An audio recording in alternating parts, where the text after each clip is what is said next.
Greetings, everyone. My name is Chris Chalenza, and I'm the James B. Knapp Dean of the Krieger School of Arts and Sciences at Johns Hopkins University.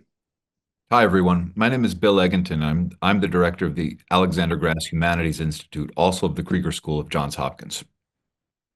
Bill, I'm delighted to be working together with you and the Grass Humanities Institute on this new series on the ongoing crisis in the Middle East. It's got global significance, far-reaching implications, and it's something that is certainly still a part of our world.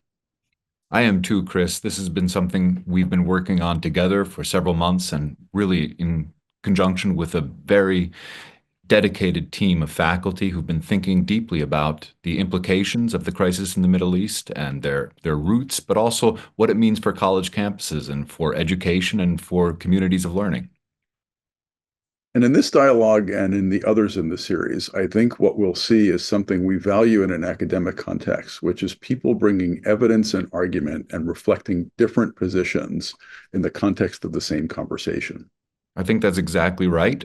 We began this series really at Hopkins with a series of with a panel discussion of Hopkins faculty representing radically different opinions about what was going on, and nevertheless managed to pull off a very large event where people were collegial, listening to each other, and this is what we're trying to do on an even larger scale right now.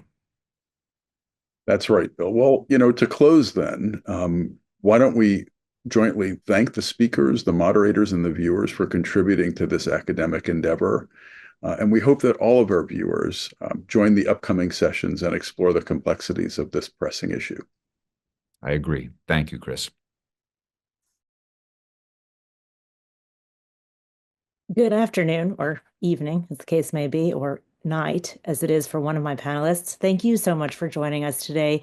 My name is Sarah Wildman, and I am thrilled to be joining you today to moderate the first of a 5-part virtual series called Conflict in the Middle East, Context and Ramifications. This series is sponsored by the Alexander Grass Humanities Institute at Johns Hopkins University. And over these 5 sessions, we will be exploring the long-standing tension between Israel and Palestine, the political and social implications of the conflict, and its broader regional and international impact. Through this, we hope to provide an in-depth analysis of the ongoing war and conflict, focusing on historical roots, current dynamics, and hopefully pathways to peace. Tonight is the inaugural discussion, and we are talking about Beyond Borders, Antisemitism, Islamophobia, and the Israel-Palestine divide. We'll examine the rise of antisemitism and Islamophobia, both its historic roots of both of these hatreds, but then how these historic hatreds have been refracted, distorted, and exacerbated in light of current events surrounding the Israel-Palestine conflict, and how these forms of prejudice manifest in public discourse, social movements, and media narratives, often exacerbating and hindering constructive dialogue. Joining me this evening are 2 wonderful journalists, Michelle Goldberg and Summer Sinjlawi, and Dr. Hussein Rashid, the Assistant Dean for Religion and Public Life at Harvard. Michelle Goldberg, who is my colleague at the New York Times, has been an opinion columnist at the New York Times since 2017. She was part of a team that won the Pulitzer for public service for reporting on issues of workplace sexual harassment. She recently won a front page award from the Newswomen's Club of New York for opinion criticism and the Hillman Prize for opinion and analysis. Michelle is also an on-air contributor at MSNBC. Her work has appeared in The New Yorker, The New Republic, The Nation, and many others. Lest you think that not enough, she is also the author of many books, including Kingdom Coming, The Rise of Christian Nationalism, about religious authoritarianism in American politics. Welcome, Michelle. Thank you. Samar Sinjlawi is a Palestinian political activist and founding chairman of the Jerusalem Development Fund. He was a head of the International and Israeli Relations on Fatah's Supreme Committee and oversaw relations between Fatah and major political parties in Europe and the Arab world, as well as in Israel. As a writer and activist, he's the Palestinian with the most appearances on Israeli media, including TV channels 11, 12, 13, 14, and I-24, radio and newspapers. He has written for the New York Times, Newsweek, and Haaretz. And finally, Hussein Rashid. Welcome, Samar. And finally, Hussein Rashid is the Assistant Dean for Religion and Public Life and a lecturer on religion and public life at Harvard's Divinity School. He's the founder of Islamicate, L3C, a consultancy focused on religious literacy and cultural competency. He works with a variety of NGOs, foundations, nonprofits, and government agencies for context for content expertise on religion broadly with a specialization on Islam. Hi, Hussein. Thanks for joining me. And before we begin, I want to remind those tuning in live that you can submit questions using the form linked in our reminder emails or by using the QR displayed on the screen. We'll be monitoring the conversation and we will respond to questions as well as we possibly can in the Q&A towards the end of our broadcast. Before we open that conversation up, I want to just quickly thank the Hopkins at Home team for their productions assistance and the Johns Hopkins Krieger School of Arts and Sciences and the Alexander Gratz Humanities Institute for their work in putting this program together. It is an enormous team working behind the scenes here. And if you're not familiar, AJHI aims to advance humanities scholarship and teaching at Johns Hopkins and promote literature, art, philosophy, history, and other cultural studies in Baltimore and in the wider community. I want to bring each of our panelists in for a moment and have you each give me a little introductory minute, let's say, about your relationship to this subject of Islamophobia and anti-Semitism. Let's start with Michelle, since she's just looking at me right on the screen. Well, thank you so much for having me on this panel, for all of you who are watching.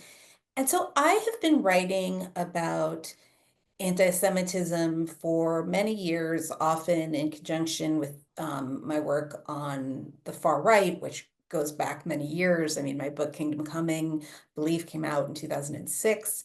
So I've been tracking the far right, and I've also done some writing about anti-Semitism on the far left, even before October 7th. But I think another theme of my writing, especially in recent years, has been kind of false or weaponized or distorted accusations of anti-Semitism used as a cudgel to shut down criticism of Israel and to circumscribe the debate about Zionism and kind of what a future settlement in the Middle East could or should look like. And so, and I often get a lot of angry emails from people who feel like because they're so threatened, but they're so, I think, legitimately scared about what they correctly see as a great rise in anti-Semitism, why focus so much on kind of accusations of anti-Semitism that are unwarranted? And so I'll just quickly, because we want to move on, I'll give you, I guess, to me, like one example of why I think this is so toxic. We all saw Elon Musk give a salute of some sort. I'm not going to exactly venture an opinion right here on what that salute is. I am going to say that if a student in a CAFIA at Columbia University had made the exact same motion, I don't think that the Anti-Defamation League would be apologizing for them. But, you know, Elon Musk has a long history of anti-Semitic insinuations, you know, including when somebody's saying that, you know, sort of Jews were, maybe I can get the exact language here, but, you know, in response to a viciously anti-Semitic tweet accusing Jews of inciting, quote, dialectical hatred against whites, he said, "You have said the actual truth." And whenever he does something that I think is anti-Semitic by anyone's, by any yardstick, typically the next step is to say, but he supports Israel. And so we saw very recently, you know, Netanyahu himself coming to Elon Musk's rescue and saying, well, no, he's not anti-Semitic. He's a great friend of Israel. And so what I think we increasingly see is support for Israel being used as an alibi for expressions of genuine anti-Semitism.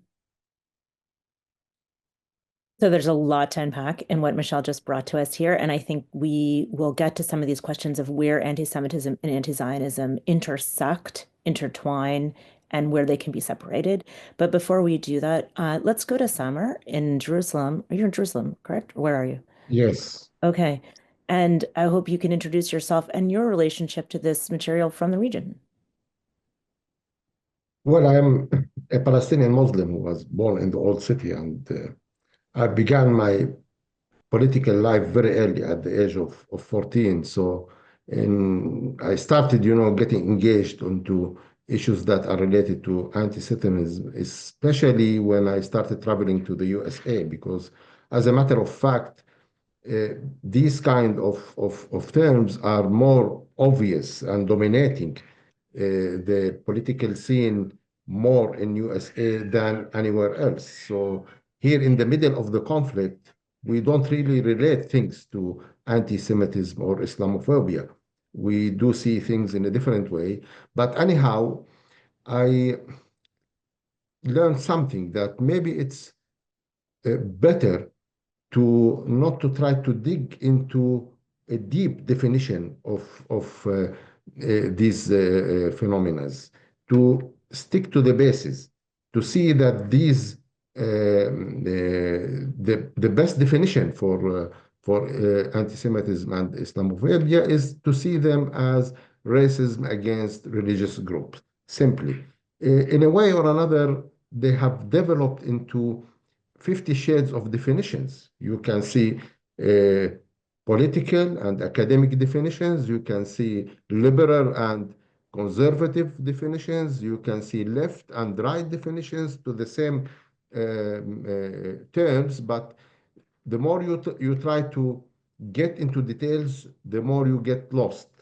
So to simplify things and be confident, we take the very basic concept of these two terms, which they are in a way or another the same fruit on the tree on the Abrahamic tree.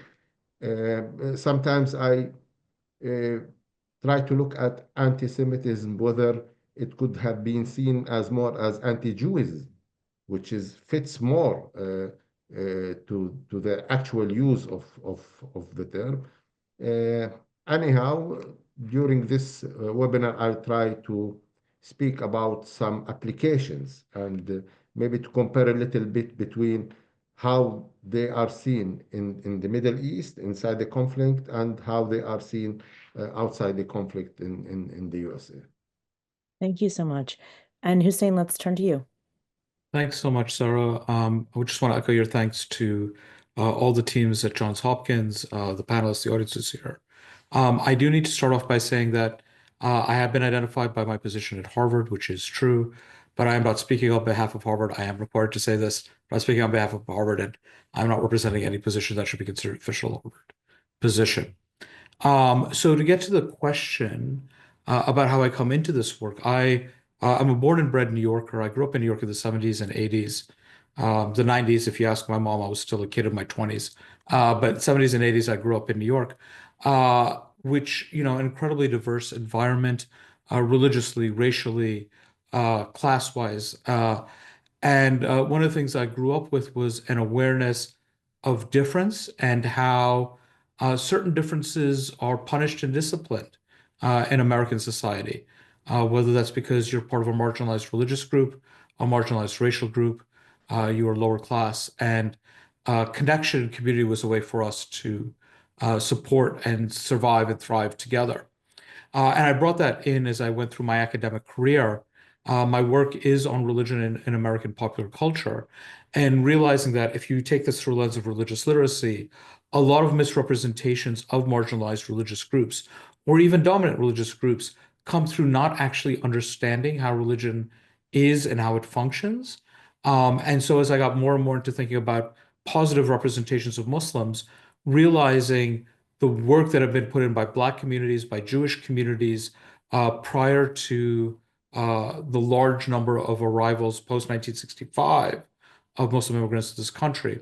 And again, thinking about my practical experience as a kid, realizing that there is a demand and a need for us to think historically, synthetically, practically, and in terms of solidarity together.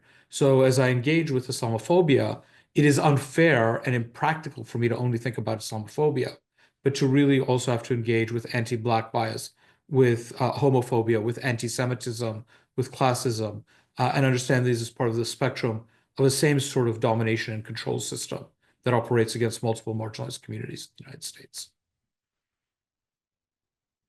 Thank you so much. I think that's actually a good place for us to, before we got to October 7th, which I think will dominate the majority of this conversation, and October 7th and its aftermath, that maybe we just take a quick step back and define what anti-Semitism is and what Islamophobia is. And we can just do that really quickly. Michelle, you had offered us the Jerusalem definition earlier. Do you want to offer us that for anti-Semitism?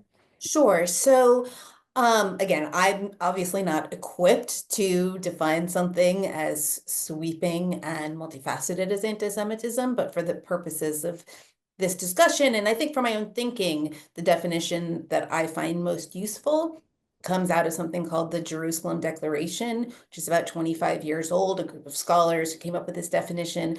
And I should say that the definition was explicitly a response to an earlier definition, which I'm sure we're going to talk about. And, I apologize for going down these rabbit holes, but this distinction is, I think, significant. There's an earlier definition, one that American politicians of both stripes, but especially Republicans, have tried to kind of instantiate into US law, called the International Holocaust. Is it the ICHRC? It's the International Holocaust Remembrance. Is it committee or commission? I believe it's commission. Definition of anti-Semitism, which lumps into anti-Semitism many forms of harsh criticism of Israel and kind of many expressions of anti-Zionism. So the Jerusalem Declaration basically tries to separate out anti-Zionism from anti-Semitism, and it defines anti-Semitism as discrimination, prejudice, hostility, or violence against Jews as Jews or Jewish institutions as Jewish. And it's multifaceted, but one point that I think they make that is quite important is that a central part of classic anti-Semitism revolves around the idea as both epitomizing evil and having some kind of almost supernatural power. So anti-Semitism is both a form of bigotry, but it's also in many, if not most cases, a conspiracy theory.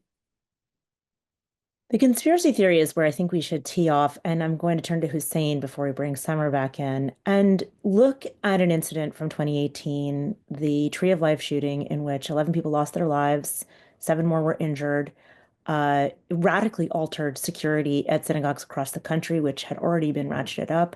My own synagogue, for example, has metal detectors and security guards and all sorts of other security measures that I don't even know about, I'm sure, because they're quiet. But Hussein, the Tree of Life shooting is actually the intersection of these hatreds. Can you talk a little bit about that? Yeah, and I think before addressing that question directly, I think it's worth putting together what Michelle just talked about as a definition of anti-Semitism and something Samer talked about earlier as Islamophobia and anti-Semitism as types of racism. Because I think when we think about Islamophobia, my conceptualization of it is that it is a mirror of anti-Semitism. And I think both terms are actually misnomers. Historically, anti-Semitism is a pejorative. It's about Jews don't belong here. They are Semites. And so anti-Semitism is, in fact, an anti-Semitic term historically because it's about racializing Jews in the European imagination to say Jews are not European. And the same thing we see is happening with Muslims and Islamophobia that then gets transported into the United States. And it's an important way to think about this idea of the racialization of the religions. I don't hate you because of your religion per se. I hate you because your religion indicates that you are not of here, that you are foreign to the soil, to this land, to the people, right? So a lot of the earliest stereotypes you get, anti-Semitic visual stereotypes you get, are and coming into the myths that Michelle hinted at, are Jews as vipers, as snakes or vampires, sucking the blood of the nation, or threatening the white Aryan woman, blonde Aryan woman. These tropes are recycled when it comes to Muslims a generation and a half later. And you see the same threat to the white American woman, or that they are people taking from the nation. And it feeds then, particularly in the context of the United States, into tropes that have been leveled against Black people, against Latinos, other migrants, against queer people, against women. So when you come to the Tree of Life attack, it's really grounded in this fear of the great replacement theory, this other mythical thing that exists in the mind of white nationalists, that white people will be replaced. So in Charlottesville, the idea, the chant that was uttered was Jews will not replace us, is part of that same spectrum. So what happened at Tree of Life is that Tree of Life was working with I'm going to pause you for 1 second, though, and I want you to actually give us one more beat on Great Replacement because it actually has origins in Europe. And I Yes. think that it might be useful and give us a definition of Islamophobia through that as well, and then back to Tree of Life, because Great Replacement theory really begins in the post-colonial European space and then is imported to the US. I think that's right. And what we understand as great replacement theory is this European fear that all the people they'd colonized are now coming back into the colonial center and they will be replaced. Somebody realized that Europeans are actually a very small percentage of the worldwide population post-colonial period.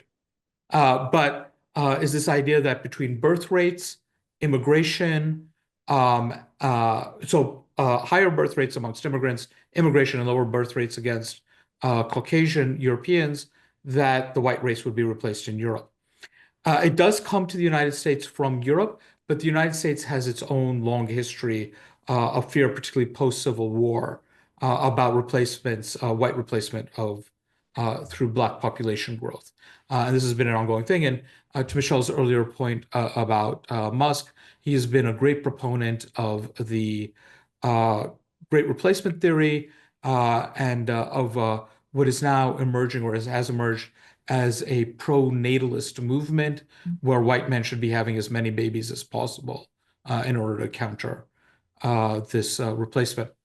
And so Tree of Life is working with HIAS, a Jewish founded principled refugee resettlement and immigration, refugee and immigration resettlement agency, which at the time was working and in that place and at that time was working with Syrian refugees. And so it was this ultimate fever dream of great replacement theorists that the Jews are replacing us. They are replacing us with these brown people who also happen to be Muslim. And so it is this racialization that the white race will die out. Jews are not white in that construct. They are the other. They are the Semites. And they're bringing in these other Semites, these Muslims, to come in, these Arab Muslims from Syria. And so it really is this, you call it an intersection, but I think is really in the great replacement mindscape, the pinnacle of the thing that they fear the most. Whether it's true or not is irrelevant, as we know with many of these fears and phobias. And so in many ways, I think it is often more useful to think about anti-Jewish and anti-Muslim bias using the language that Michelle proffered earlier from the Jerusalem Declaration than to think about anti-Semitism or Islamophobia. The latter indicates an irrational, uncontrollable fear. And the former, again, is grounded in the idea and reinforces the idea that Jews are foreign wherever they go.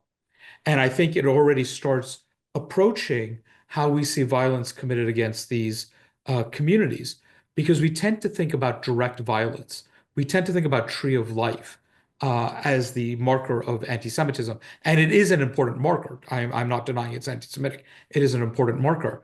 But I think we also have to look at the cultural language that we develop that permits and allows anti-Muslim and anti-Jewish bias to flourish. Again, even the idea of the language of Islamophobia and anti-Semitism being part of that cultural violence that's perpetrated against our communities, or the unchallenged myths that are used against our communities as bloodsuckers, as usurious, and so on.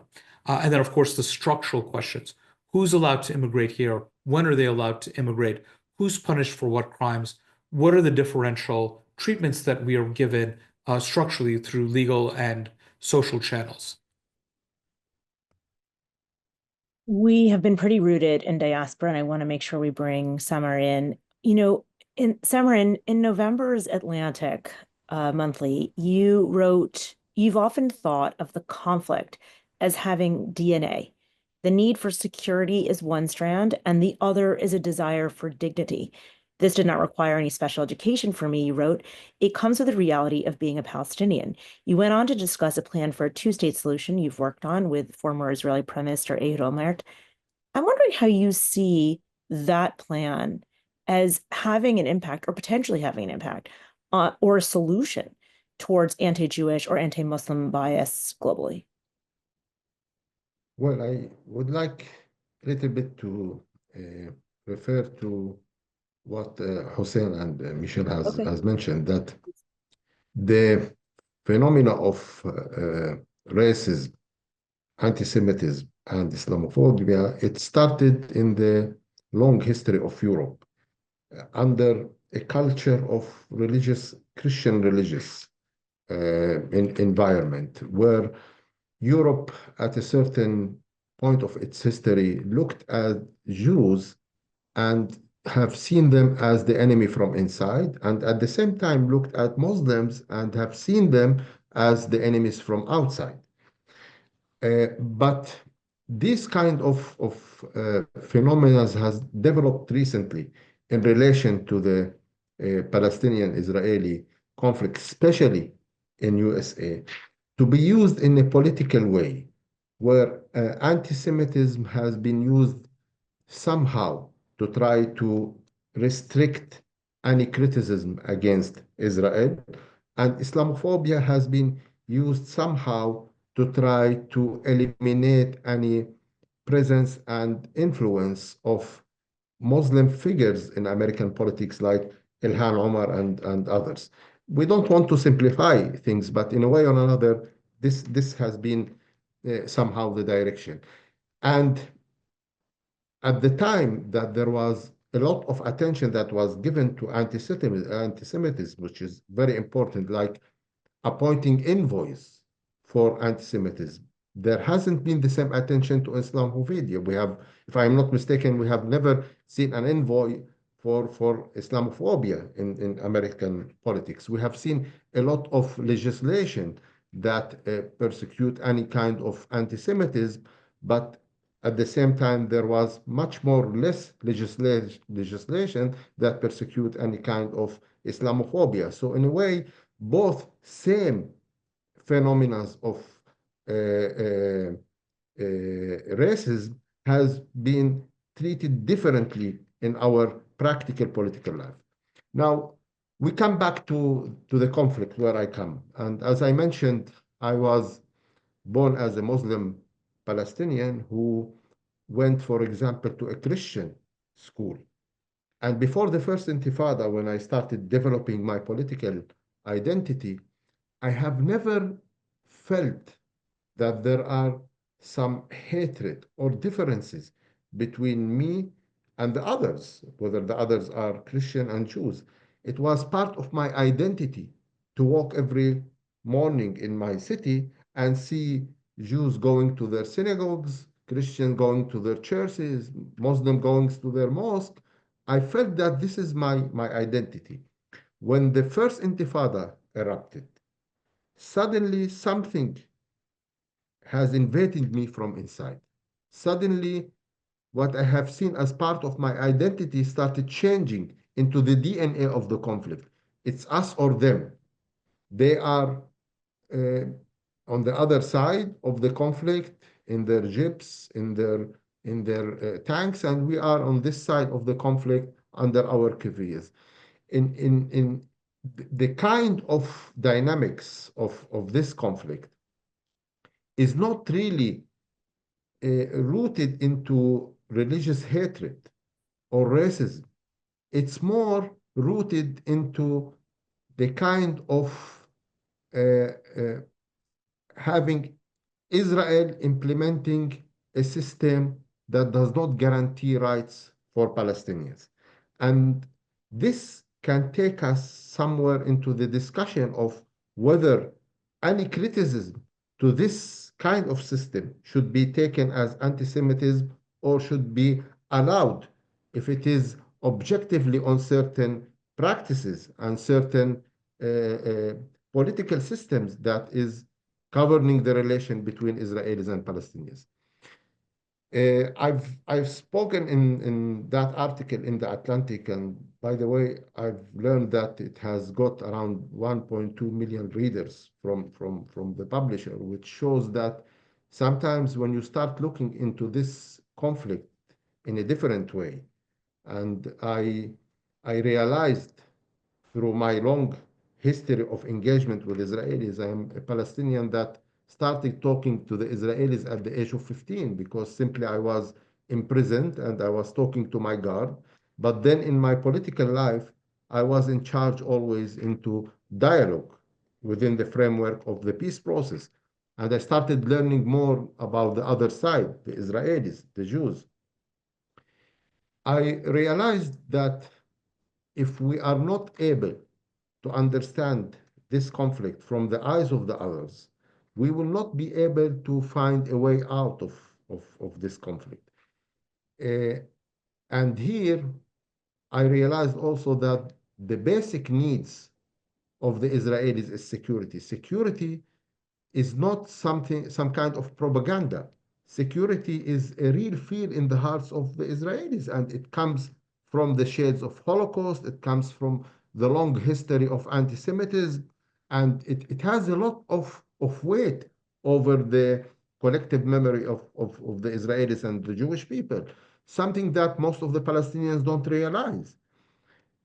So this is one part of the DNA of the conflict. On the other side, the Palestinians, the lack of freedom, the real need for freedom on the Palestinian is the other DNA, or the other part of the DNA of this conflict. So this conflict can be solved only when we are able to accommodate the security needs of the Israelis and at the same time to accommodate the freedom needs of the Palestinians.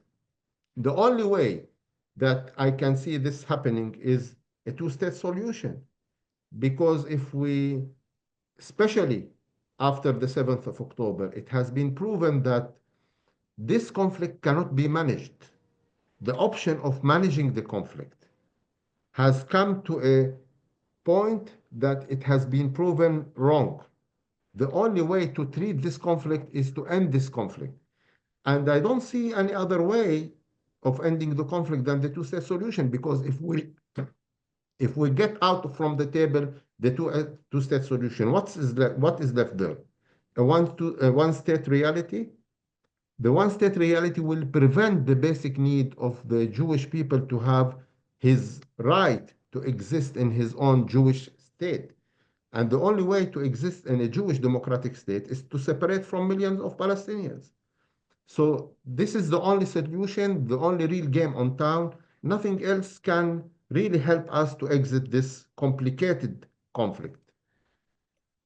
So there's a lot to unpack here, and I'm hoping that maybe the other panelists might look at the way in which the conversations taking place in the diaspora connect and perhaps distort what's actually happening in the region. So one of the things we've all talked about prior to meeting our virtual audience here was the way in which these hatreds, anti-Semitism, or anti-Jewish bias, however we want to refer to it, anti-Muslim bias or Islamophobia, sometimes are really a proxy for the conflict.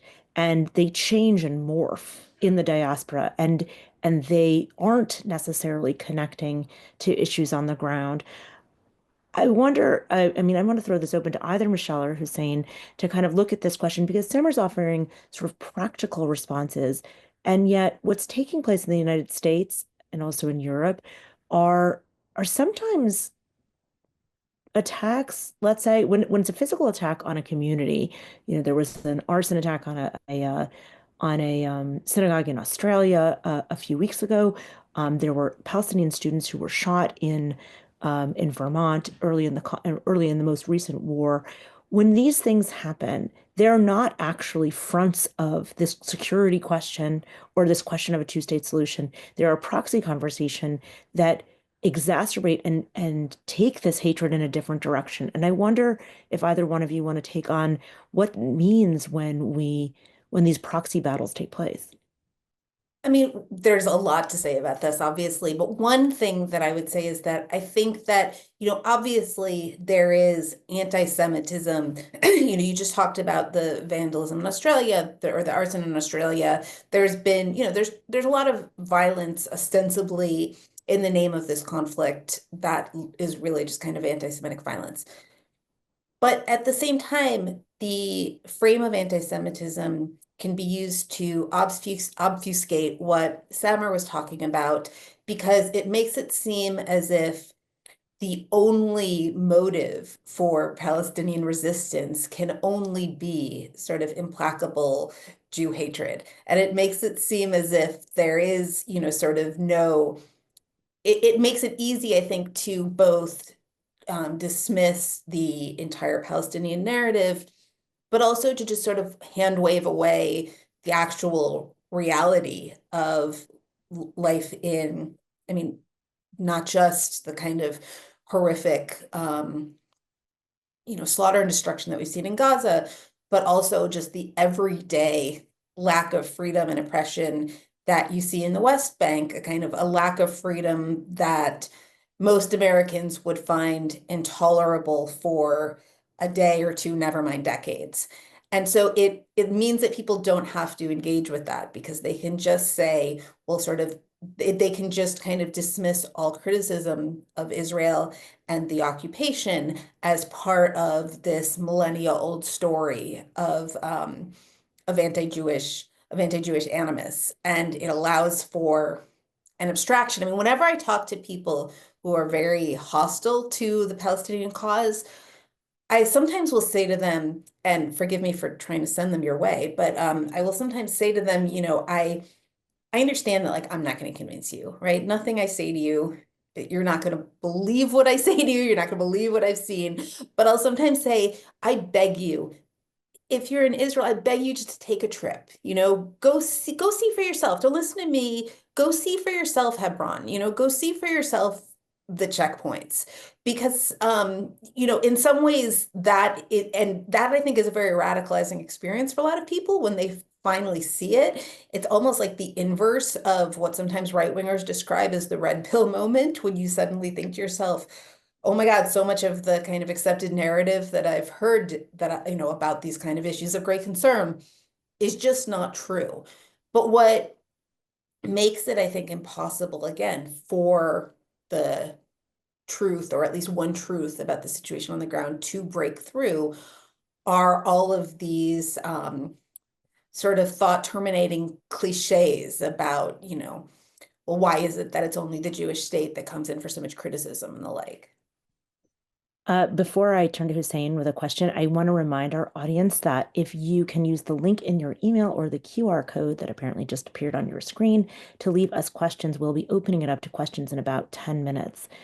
Michelle's opened a number of different really interesting threads here, but I want to turn to Hussein, especially because we only have him for another 10 minutes, and ask him about what I actually think this connects back to your description of your childhood. What does solidarity look like in this context, and how can solidarity be a solution, or can it still be a solution? I'm grateful for that question. I'm really grateful for coming off Michelle's recent response just now as well, because I think it's a really good segue to think about how permission is given through the election of certain individuals, the elevation of certain corporate individuals, conflict overseas, to allow different types of racism to emerge in the United States. It's that permission. Who killed Vincent Chin? Right? This idea that we are losing an economic war with Japan in the 1980s, so we'll go kill a random man on the streets of Massachusetts who looks Asian, even though he's not Japanese, because we have permission to let that racism come out. We have that permission to show up in Charlottesville. We have that permission to firebomb a synagogue in Melbourne. We have permission to shoot college students because they were in kafiyas, right? So we have to understand that what is happening is hatreds that are already there that we're looking for permission to express themselves. And that we have to understand, I think, that is fundamentally different than the question of diaspora that you posed, right? I'm of South Asian descent via East Africa, born and bred in New York. I am not in diaspora from physical diaspora from the Middle East or from the Arab world, right? So what is the diaspora I'm from at? What is my relationship to that? As opposed to this idea of saying, okay, there are human rights violations going on in Palestine.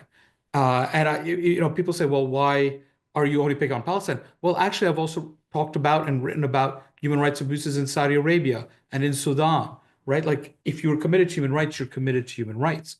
But Palestine, the question of Palestine, the question of Kashmir have been two of the longest running uh, geopolitical issues of the 20th and now 21st century. And so for me, solidarity is the question we have. It is the idea of questioning power. So there are these permissions to be racist in public now. How do we come together as a community and say, well, if somebody's saying you can't work with a Muslim because Muslims are anti-Semitic, or you can't work with a Jew because Jews hate Arabs, that's dividing us in ways that prevent solidarity and stop us from questioning the power that is invested in keeping us separate and invested in the mistreatment of Palestinians, that is invested in only telling one story of the Jewish people and denying their vast history. It is the people that are invested in keeping South American nations and African nations colonized or neo-colonized. And so for me, solidarity is not only relevant now, but is now more necessary than ever, because it's how we come together and say, who is our oppressor? How are we being oppressed? Who is benefiting by keeping us separated, right? And I want to be clear, I'm very specifically talking about the context of the United States. As somebody who has grown up in really diverse communities, diverse Black communities, diverse Latin communities, diverse Jewish communities, diverse Muslim communities, I read the way that we're saying Judaism means only one thing. And then I look at all my friends, I said, have you stopped being Jews and I didn't know this? Because they're like, well, this is not how I feel about Israel, or this is not how I feel about Zionism, but this is now becoming the law of the land, right? So we are like, it is this violation of the First Amendment in a defense of anti-Semitism that is predicated on denying Jewish existence. And so this is really, if we don't come together and look at it in solidarity, then what we're doing is we're encouraging that anti-Semitism, we're encouraging that anti-Jewish bias, we're encouraging that anti-Muslim bias, we're encouraging that anti-Black racism, we are encouraging that homophobia. Like I can keep listing. To I want me, you to actually even lean into one more thing, and then I want to yeah. turn back to Summer, which is fear. I want to look at how fear is real and how it is leveraged. Can you look at that? Yeah, I, well, yeah, let me yeah, say good. something about two important points that Hussein and Please. Michelle brought up, which is the focus of the world seen on the Israeli-Palestinian conflict. I mean, there is a lot of questions that are linked to anti-Semitism of why is this focus on Israel and its practices against Palestinians while there are another 40, 50 similar situations in the world? Well, nobody can control how people can feel more attached to some kind of a problem and not to the other. So in a way or another, this conflict is fueling Mm. anti-Semitism and Islamophobia all over the world. This conflict is, by definition of the interest of billions of people all over the world, is the focus of everybody. And it is just like this because people feel affiliated, linked, maybe because, the Israel-Palestine is the center of holy sites. It's a lot of history there. It's a lot of religious connections there. So everybody is becoming connected to that. But I would like also to mention something, and I say it as a very patriot Palestinian that have been, living all the implication of being under occupation and military foreign rule. I've been in prison. I've been arrested. I don't have a citizenship until now. I don't have any passport.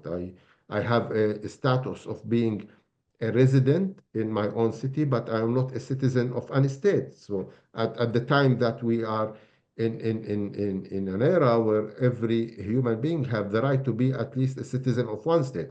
But yet, this conflict has been utilized somehow, especially now in USA, in what has been identified as a pro-Palestinian camp and pro-Israeli camp. Most of those people who are rallying under Palestinian flags, identifying themselves as pro-Palestinians, could be raising the most anti-Palestinian slogans For example, in the movement and the demonstration in the campuses, who said that a slogan like "from the river to the sea" is a pro-Palestinian slogan? Is it really that we Palestinians have the intention to drive the Israelis to the sea? This is nonsense.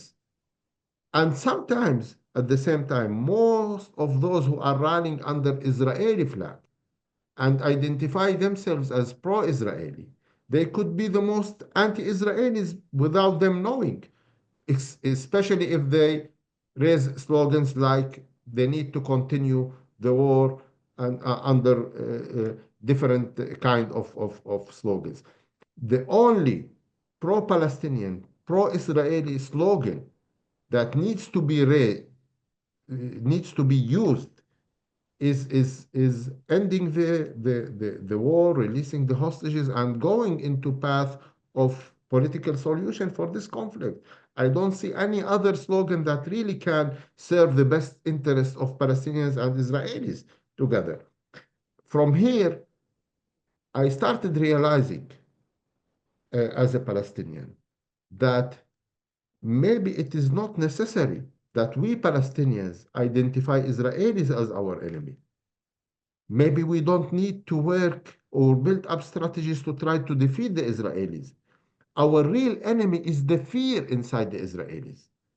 Because genuinely, by DNA, most of the Israelis, 70% of the Israelis, would like to come to a political solution for this conflict. Just like most of the Palestinians, genuinely and by nature, would like to come to an end to this conflict. What is preventing the Israelis to take this step is their lack of security. That fear inside their hearts is the enemy that we need to defeat. And that fear cannot be defeated by using violence, cannot be defeated by mobilizing the whole world in a diplomacy that tries to push Israel. The Israelis cannot respond or don't respond to pressure. They become more stubborn. But what we need to do is to try to persuade the Israelis, to try to convince the Israelis that we can be the solution and not the problem. Actually, both Israelis and the Palestinians are more the solution to each other than the problem to each other. We locally here, we can realize this easier than the people who are far away. This conflict can be understood better to those people who are living it than those people who are watching it from far away. Samer has offered us a sort of look at this question of complex versus simple narratives and the ways in which these conversations take place differently in the region and away. I know we're going to lose Hussein in a moment, and I want to turn back to Michelle and kind of look at both of these questions. But one question just came in. We're not yet turning to Q&A, but this is really a Hussein question.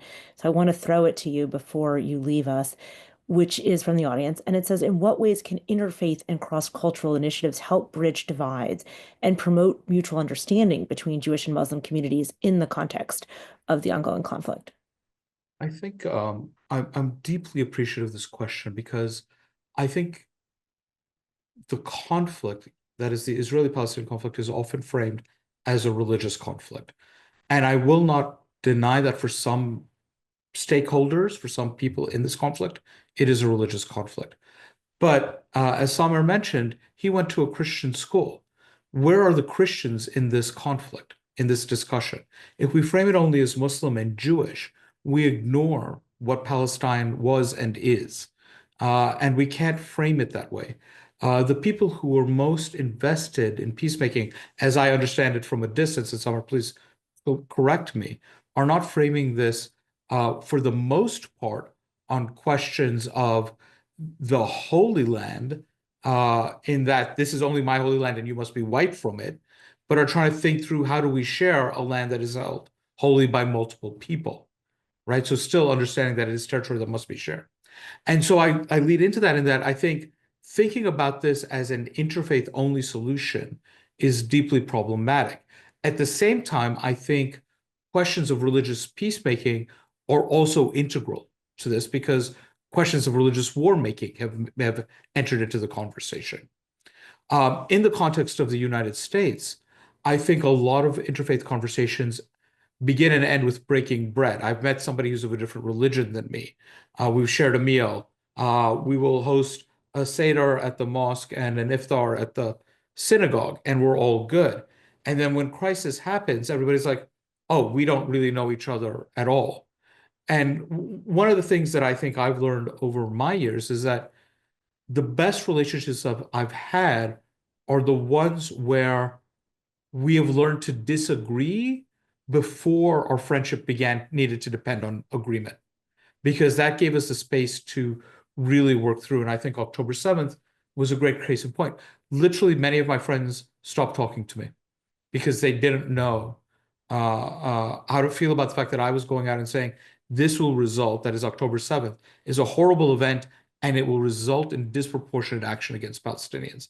And they're like, but why can't you just grieve the people who were dead? I said, I can grieve them and want to not grieve what I see coming next. And they wouldn't talk to me.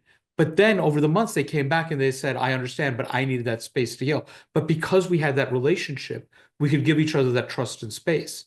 And I think that interfaith or cross-cultural communication that is not sustained, that isn't based in learning how to disagree as one does or should do with friends, is a brittle relationship and is not sustainable in moments of crisis, and actually puts people further in their encampments and causes them to draw further away than actually trying to figure out how to come together and build something out of those discourses. Michelle, you looked a lot at this question immediately after October 7th as well. You were in that space of worrying about trying to hold both of those things in your mind at the same time. And I know your early writing and the writing you've done since October 7th. And I should say, I'm sure this audience does know this, that on October 7th, Hamas invaded Israel, killing some 1,200 people, taking 240 or so people hostage. And that was a terrifying moment. And I know a number of writers, including yourself, had a kind of split reaction. Can you mention your reaction to that? Sure. I mean, aside from just the kind of, visceral horror of what happened, I was both kind of horrified by the parts of the left that reacted to that immediately by condemning Israel. And the difficult thing is that Israel did some of the things that they accused it of, but they didn't do it until later. And so you could, on the one hand, say, well, it's this sort of like premature anti-fascism that, but I do think that it was both morally and politically wrong to condemn a country for its victimization, because you intuit that victimization is going to lead it to seek revenge, and to be so kind of callous in the face of what really was a searing atrocity that touched something very deep in a lot of Jewish people all over the world. And you did see examples of not just, sort of borderline anti-Semitism, but real anti-Semitism, I think undeniable anti-Semitism in the aftermath of October 7th. At the same time, it very quickly, in some ways it was clear right away, and it very quickly, I think, became undeniable that the response to October 7th was going to be used to license a level of kind of savagery that has very little precedent, and that has left, essentially, that has not only killed tens of thousands of people, but that has left virtually the entire population of Gaza almost homeless at this point. And you would hear these incredibly callous remarks from some of the people who were waging this war, about their desire to sort of obliterate a whole people, and then when you tried to talk about what was happening, or when people tried to talk about what was happening, when they tried to talk about the frankly genocidal rhetoric that was coming from people in Israeli leadership positions, they would be accused of anti-Semitism. it created this kind of tremendous bad faith where I think there was people on the left who now kind of can barely even hear critiques of anti-Semitism. They just kind of dismiss them all, which is both wrong and extraordinarily counterproductive. But it has also licensed this really new kind this new sort of McCarthyism, which we're now seeing. I mean, it came even before Donald Trump was president, that there were a lot of Jews in America who were quite terrified by these protests that they saw on college campuses. The reaction to those protests and that terror has been a really unprecedented crackdown on free speech that could now, I mean, we saw, for example, the defenestration of various college presidents who wouldn't consent to, I hear what Samer says about the phrase from the river to the sea, but I also think that, whether that phrase is necessarily anti-Semitic is at least a matter for debate. But, kind of presidents who wouldn't commit to banning that phrase on their campuses ended up having to leave their jobs. And now we're in a position where the Trump administration is going to wage this sweeping crackdown on academia, using often spurious charges of anti-Semitism as a battering ram to, defund universities, to open investigations into universities. And they're now threatening to, and I think that this is a little bit ambiguous. Donald Trump signed an executive order just as we were preparing for this panel, and the language of the executive order can be interpreted in different ways. But there's a fact sheet that the administration sent out, and it says, I'm just going to read it here. Deport Hamas sympathizers and revoke student visas. To all the resident aliens who joined in the pro-jihadist protests, we put you on notice. Come 2025, we will find you and we will deport you. I will also quickly cancel student visas of all Hamas sympathizers on college campuses, which have been infested with radicalism like never before. So foreign students who took part in these protests, I mean, the thing that I think is notable about that fact sheet is that it doesn't say foreign students who broke the law, foreign students who committed crimes. Foreign students who took part in these protests are now subject to this crackdown. I mean, this is something that I can't think of what the precedent for this is other than the Red Scare.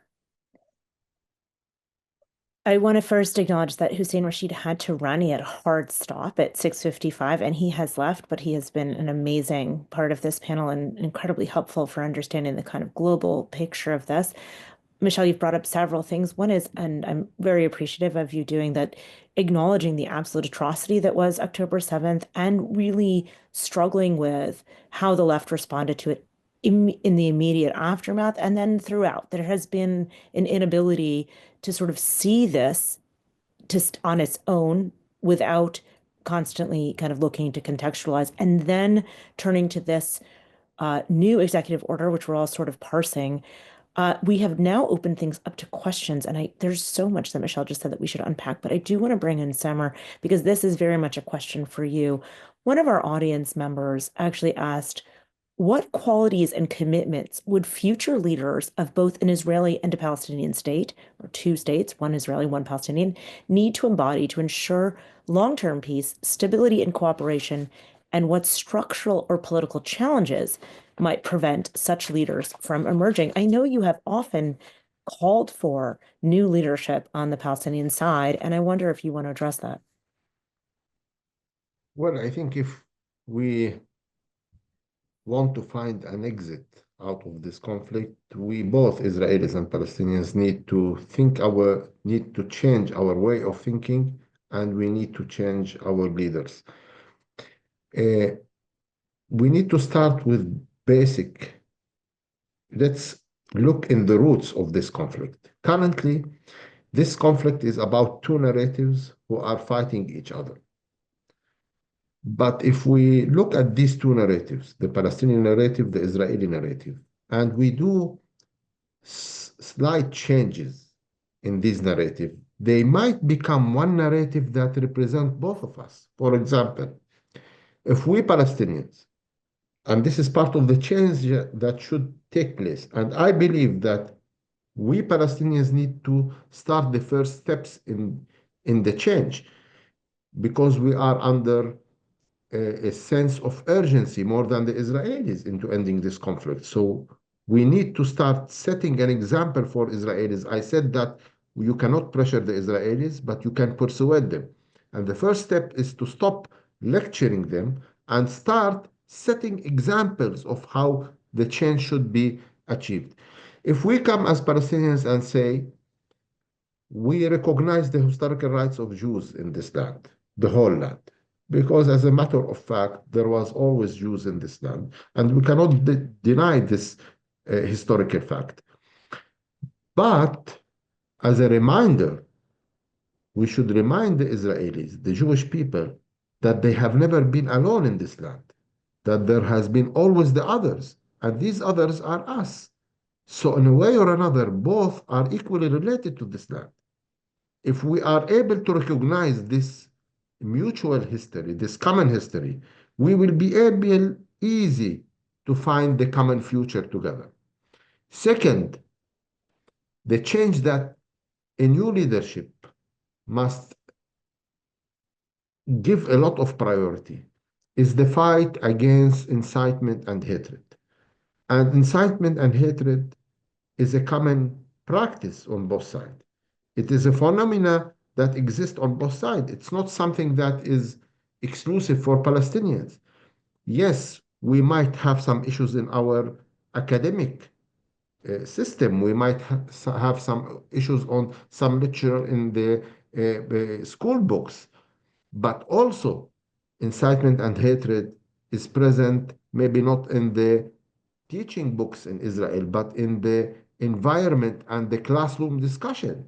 So it is here and there. And this is like a pandemic. You cannot fight it one side and leave it in the other side. It will come back to both sides. So fighting hatred and incitement in education, in media. Currently, the Palestinian and Israeli media are only mentioning bad things on the other side, never positive things of the other side. Creating trust among the political elites on both sides in a top-down process. And for us as the Palestinians, we need to develop a strategy that puts the Israeli security on its basis, not out of doing a favor to the Israelis, but out of a national interest to the Palestinian. While maybe the Israelis, they need to develop a strategy that puts the freedom, the human dignity, the well-being of the Palestinians on its basis, not out of charity to the Palestinians, but out of Israeli national interest. When these two strategies start playing in front of each other, they will start in a process of more for more, building up trust. The more the Palestinians are providing security to the Israelis, the more the Israelis are providing freedom to the Palestinians until we come to the 100% security for Israelis against 100% freedom for Palestinians in a two-state solution. Summer, let me interrupt you for 1 second, just because I know we're close to time, and we did just get a question in that really connects back to this. It's a very good point on the part of the audience, which is we have not mentioned Hamas other than when we mentioned October 7th. And this audience member asks, Hamas has not been mentioned. How do the panelists view Hamas's role in discussing the DNA of the controversy and the proposed two-state solution? And actually, I'm going to ask you that of both of you, but Summer, let's start with you. How do you see Hamas as playing a role in this context that you've been talking about in terms of Israeli security, in terms of a future with different leadership, both on the Israeli side and the Palestinian side? Well, let me start by telling you that I am a Palestinian that has visited after the 7th of October the envelope of Gaza. And I condemned the atrocity of Hamas in front of cameras.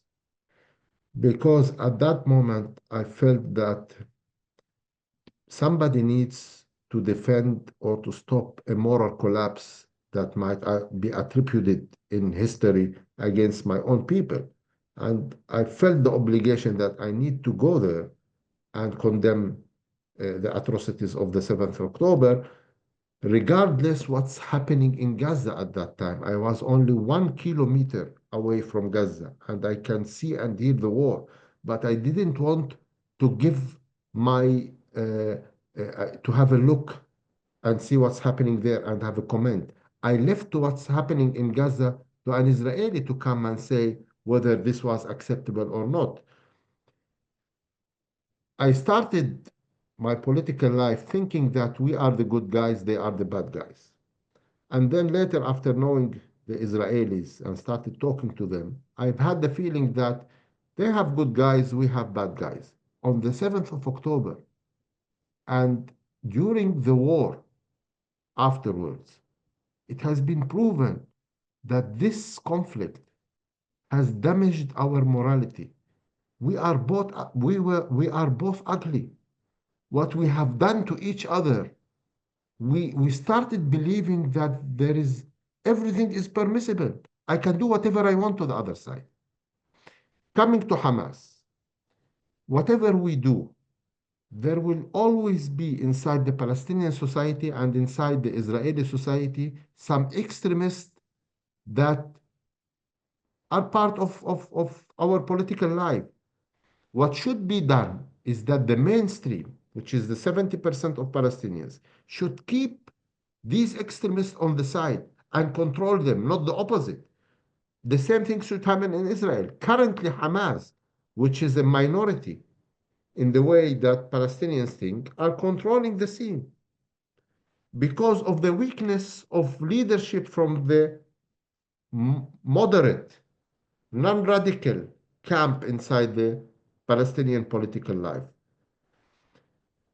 We should start a process of moderation and de-radicalization of the Palestinian society, but to achieve this, we need two for a tango.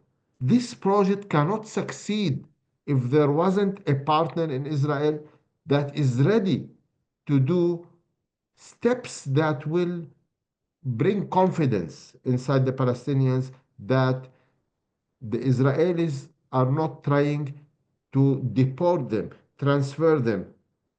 This week we have heard a lot of indications, at least from Trump administration, that the best plan for Palestinians is to get 1.5 million of them. Sometimes they talk about Egypt and Jordan, and when the Egyptian and Jordanians said no, they started talking about Indonesia and Albania and this kind of fantasy. The Israelis will not leave this land. The Palestinians will not leave this land. We will stay to be 7 million Jews, 7 million Palestinians who need to find a way to share this land together. This is the only way out of this conflict. Hamas, with the right, moderate, mainstream leadership that understand the Israeli-Palestinian conflict in a way and try to implement my vision of handling this conflict, will not be able to dominate the scene. They will be kept on the sides. I can see this happening, especially after the 7th of October and the war in Gaza. We have several questions that have come in from the audience, and we are very close to time. But you've opened up a handful of things that I think we are useful looking at Mashal. One student asked, and I actually think this connects to a question from someone named Stephen. One student asked, when anti-Semitism is conflated with criticism of Israel when discussing the conflict, how do we as students practically navigate that in conversation without being labeled as anti-Semitic? And Stephen had asked earlier for examples of what is and what is not anti-Semitism. But I actually think these things are sort of two sides of the same question. And it gets back to something that Samar's been talking about, which is how do we even talk about the conflict openly? So I don't envy students trying to navigate this because it's a minefield. And I think, some of that is there's been a deliberate creation of taboos to mystify elements of this conflict. And then there's also just a kind of clash of values. And so I want to start by answering Stephen's question, which maybe will shed light on this second question. I mean, obviously, this is not exhaustive, but this is how I think about it. I think in general that it is anti-Semitic to demand that Jews disavow Zionism as a sort of condition of entry into, any sort of community or academic space. And I think that even if you feel very strongly that anti-Zionism and anti-Semitism aren't the same thing, I think you have to accept that for a great many Jews, Zionism they view as integral to their religion. I've compared this in my column at one point to, I don't think it is Islamophobic to say, that we shouldn't use any sort of religious law in civil law, but I do think it's Islamophobic to demand that Muslims specifically, and this was briefly a kind of fad in America after September 11th, to demand that Muslims specifically disavow Sharia. At the same time, so there's an Israeli-American historian named Omer Bartov, a historian of the Holocaust, who believes and has argued that Israel is guilty of kind of genocide in Gaza. I don't want to litigate that question. We have 3 minutes. We're not going to litigate that question. I do think that and the question of kind of what is anti-Semitic and what do you agree with are always two separate questions. But I just think that it is ludicrous to argue that a position held by large numbers of left-wing Jews of good faith is an inherently anti-Semitic position. Now, I'm not sure how much help this is to a student trying to navigate this. It's extraordinarily difficult. I do think that some level of generosity is necessary on both sides, that kind of not to pounce on people for getting a word wrong or for kind of inadvertently saying something offensive. And one kind of example of this generosity, I think that something that maybe people on the left need to understand about why so many Jews have been so upset and disconcerted by the left-wing response to this conflict is that we just came through this cycle of politics starting in 2020 and even before that, where it was assumed that kind of oppressed people have the right to define the terms of their oppression. There was theories about microaggressions and these norms of these kind of speech norms that prized sensitivity and basically said that the intent of speech was less important than its effect on a marginalized person. And you can kind of agree or disagree with this whole sort of structure of norms. Nevertheless, it was very then disconcerting for a lot of Jews to then say, when they kind of said, well, I feel that this is offensive or you've made me feel unsafe, to basically be told, shut up, you don't know what you're talking about. Even if the speech that they were complaining about was defensible on the merits. And so again, this is all very, very complicated, but I think that, to approach this, especially as a student, you need both a measure of courage, but also a measure of generosity. We have just about 60 seconds left, and I want to get one more minute from each of you. And I'm going to ask you one last question about the role that media has in shaping public perception of the conflict, and how people can engage with information critically to avoid bias and misinformation. And Samer, I'm going to hold you to 60 seconds, each of you on this. And I know each of one of these could be its own panel. Samer? Well, media and leadership has played a role to create confusion in the minds of young generation, for example, and they started behaving in a way that does not reflect their real nature. I'll give a quick example, and it is a positive remark. I go to the Hebrew University, where currently 30% of the student body are Palestinians. And there, where you walk in the Hebrew University, you see that some Israelis and some Palestinians, they put the necklace with the whole map. But if you ask your question, do they really intend to throw the other side into the sea? No, for the fact that they come to the same university, go to the same classroom, and attend lectures to the same professor. And sometimes the professor asks them to do group work. So you find two Palestinians, two Israelis, each one with his necklace, the whole map, that are working together in a very nice way. By nature, Palestinians and Israelis are capable to coexist. But media and leadership, they have confused them. They have introduced some kind of psychological barriers in their minds that they cannot understand the other side, and they this has created the real challenge that we have. How can we break these psychological barriers and get them back to their nature where they can accept each other and coexist with each other? Michelle? I mean, my own feeling is that social media in particular is a curse that is, in many cases undermining all democratic societies. It's a little more complicated when it comes to this conflict. Social media, in many ways, is the way that young people in particular, but people in general around the world followed what was actually happening in Gaza, and sort of, as opposed to just seeing press releases about it, because there were no outside journalists allowed to go into Gaza.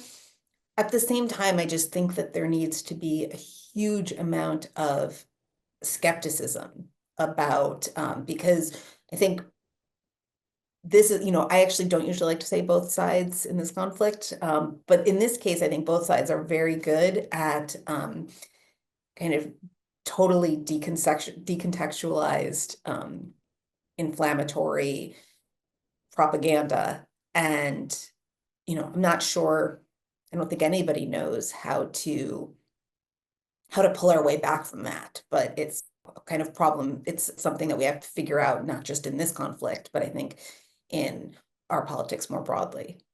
Thank you so much, Michelle. That's a great answer. And unfortunately, it will be our last. I actually should add something that Hussein said earlier, that we don't speak for our newspaper, that these are our individual perspectives, and we don't speak for the New York Times, or we are speaking as individuals. This is the end of our event. I will say that actually we are having Omer Bartov on a subsequent panel, as well as Brett Stevens. I want to thank Michelle and Samer and Hussein and Abstentia for taking the time from your busy schedules, and Samer for staying up so late to talk to us, because you are many hours ahead of us, and to be crisp this late at night is not easy.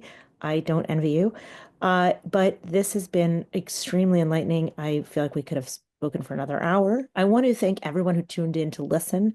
And for more information about the Alexander Grass Humanities Institute, you can visit the Krieger website. And I want to thank everybody for listening in and for such great questions from the audience. And I'm sure we'll all be available for questions online.